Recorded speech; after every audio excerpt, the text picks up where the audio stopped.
Hello friends, welcome to RT சமையல். இன்றைக்கி ரொம்ப சூப்பரான ஒரு தட்டைப்பயிறு சுரக்காய் குழம்பு தாங்க செஞ்சு காட்ட போகிறேன். இதுக்காக அரை சுரக்காய் எடுத்து நல்லா தோல் சீவி பொடி பொடியை கட் பண்ணி எடுத்து வச்சுக்கிறேங்க. கடாயை அடுப்பில் வச்சு எண்ணெய் ஊற்றி எண்ணெய் காய்ச்சது கடுகு போட்டுக்கலாம். கடுகு பொடிச்சதையும் கருவேப்பிலை, வெங்காயம், இந்த சுரக்காய் எல்லாம் போட்டு நல்லா வதக்கிக்கலாம். சுரக்காய் நல்லா வெந்து வரணும். இப்போ தட்டைப்பயிறு நான் ஆல்ரெடி வேக வச்சு வச்சுக்கிறேங்க.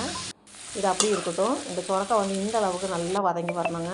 இந்த டைமில் 2 தக்காளி பழம், மீடியம் சைஸாக 2 தக்காளி பழம், பெருசாக இருந்தால் 1 தக்காளி பழம் போட்டு நல்லா வதக்கிக்கலாங்க. காய் எந்த அளவுக்கு வதக்கி நம்ம செய்கிறோமோ அந்தளவுக்கு குழம்பும் டேஸ்ட்டாக இருக்கும். இப்போ தட்டைப்பயிறு வேக வச்சு தண்ணியை ஊற்றிக்கலாங்க. 2 ஸ்பூன் அளவு சாம்பார் தூள் சேர்த்திருக்கிறேன். நீங்கள் உங்கள் காரத்துக்கு தகுந்த மாதிரி கூட்டு குறைச்சி போட்டுக்கலாம். தேவைக்களவு உப்பு போட்டு நல்லா மூடி வச்சு இந்த காய் அந்த சாம்பார் தூளில் நல்லா வேகணும், பச்சை வாசம் போகணும். இப்போ தட்டைப்பயிறு நல்லா ஒரு பருப்பு மத்தினால நல்லா கடைஞ்சி எடுத்துக்கலாங்க. இப்போ நம்ம காய் நல்லா வெந்துருச்சு. இப்போ இந்த தட்டைப்பயிறு கடைஞ்சி எடுத்து தட்டைப்பயிறு சேர்த்திக்கலாங்க.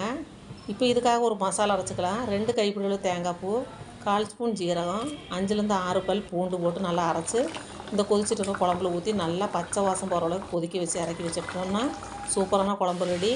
இப்போ கொஞ்சமாக புளி ஊற்றிருக்கிறேங்க. இப்போ நம்மளுக்கு தாளிப்பு கொடுத்துக்கலாம். கடாயில் கொஞ்சம் தேங்காய் எண்ணெய் ஊற்றி நம்ம தாளிப்பு வடத்தை போட்டு நல்லா பொரிச்சு எடுத்து ஊற்றிடலாம். கொஞ்சமாக கொத்தமல்லி தழை தூவி இறக்கி வச்ச சூப்பரான குழம்பு, தட்டைப்பயிறு குழம்பு என்னோடய ஸ்டைலில் அருமையாக ரெடி ஆகிடுச்சு. இது ரொம்பவும் சூப்பராக இருக்கும். சாதத்துக்கு நல்லாயிருக்கும், சப்பாத்தி, தோசை, பூரி எல்லாத்துக்குமே நல்லாயிருக்கும். இன்றைக்கி நம்ம வீட்டில் மத்தியானம் சுட சுட சாதம், தட்டைப்பயிறு சுரக்காய் குழம்பு, அந்த தட்டைப்பயிறு தண்ணி இருத்து நான் ரசம் வச்சுருக்குறேங்க.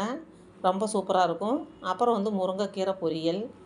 இது தாங்க இன்றைக்கி நம்ம வீட்டில் லஞ்சு. உங்களுக்கு இந்த வீடியோ பிடிச்சிருந்தா லைக் பண்ணி, கமெண்ட் பண்ணி, சப்ஸ்கிரைப் பண்ணுங்கள்.